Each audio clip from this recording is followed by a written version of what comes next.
सभी को मेरा नमस्कार। मैं अर्चना।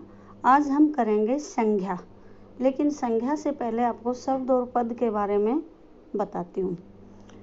शब्द को जब हम स्वतंत्र रूप में प्रयोग करते हैं तो वह शब्द कहलाता है, लेकिन जब वही शब्द अगर हम वाक्य के अंदर प्रयोग करते हैं तो वह पद कहलाता है।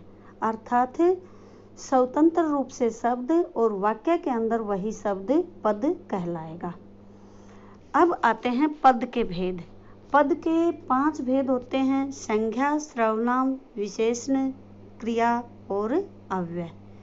अब संज्ञा किसे कहते हैं? संज्ञा हम किसी भी नाम को, यानी अगर एक कमरे के अंदर कोई भी सामान रखा है तो वह भी संज्ञा है। किसी प्राणी, वस्तु, स्थान, भाव आदि का नाम ही उसकी संज्ञा है। अगर दूसरे शब्दों में हम बात करें, अगर संज्ञा नहीं होगी तो उसकी पहचान ही अधूरी मानी जाती है। अब आते हैं संज्ञा के भेद। व्यक्तिवाचक संज्ञा, जातिवाचक संज्ञा। जातिवाचक संज्ञा के 2 भेद होते हैं: द्रव्यवाचक और समूहवाचक, और तीसरी भाववाचक संज्ञा।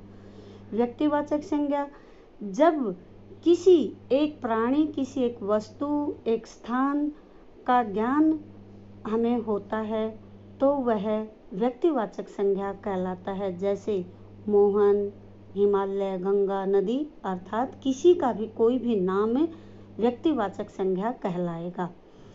अब आ गई जातिवाचक संज्ञा। जाति जो किसी एक विशेष जाति या किसी भी सभी पदार्थों, वर्ग, समूह का ज्ञान हो, उसे हम जातिवाचक संज्ञा कहेंगे। जैसे मनुष्य, घोड़ा, सोना, चांदी, कक्षा, पर्वत आदि।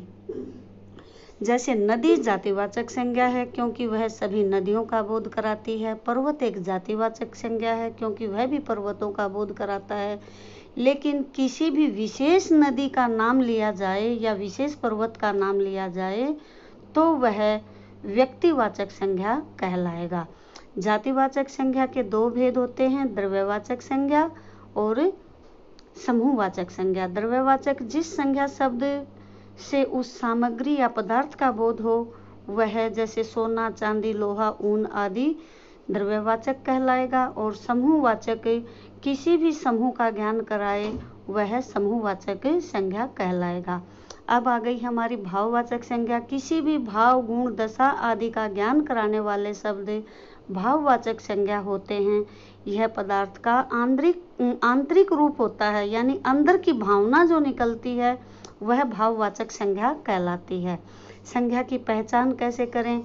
संज्ञा को हम पहचान सकते हैं। कोई भी प्राणी होते हैं, कुछ प्राणीवाचक होते हैं, कुछ अप्राणीवाचक होते हैं। जैसे राम, गाय, लड़का, मोर, शेर आदि प्राणीवाचक हैं। अप्राणीवाचक पुस्तक, मेज, नदी, पर्वत, मकान आदि ये अप्राणीवाचक हैं। कुछ संज्ञा शब्दों की हम गिनती कर सकते हैं, कुछ की हम गिनती नहीं कर सकते। गणनीय जैसे सेब, मेज, पशु, पर्वत आदि अगणनीय, यानी दूध या कोई भी पदार्थ है। अब हम कुछ उदाहरण लेते हैं। जैसे मोहन आज कलकत्ता जाएगा। मोहन और कोलकाता दोनों ही व्यक्तिवाचक संज्ञा हैं। उसने घर में एक खतरनाक कुत्ता पाल रखा है। मेरे पास एक सुंदर मेज है।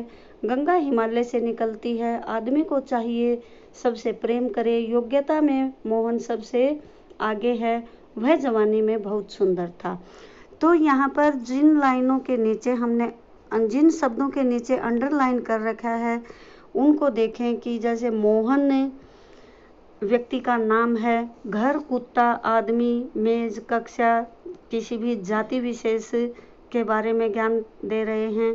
गंगा एक विशेष नदी का नाम है। हिमालय भी एक विशेष पर्वत का नाम है। प्रेम को अगर हम देखें तो इसमें से भाव निकलता है, तो ये हमारे लिए एक भाववाचक संज्ञा हो गई। योग्यता, जवानी, गुण, स्थिति के नाम को प्रकट करते हैं तो ये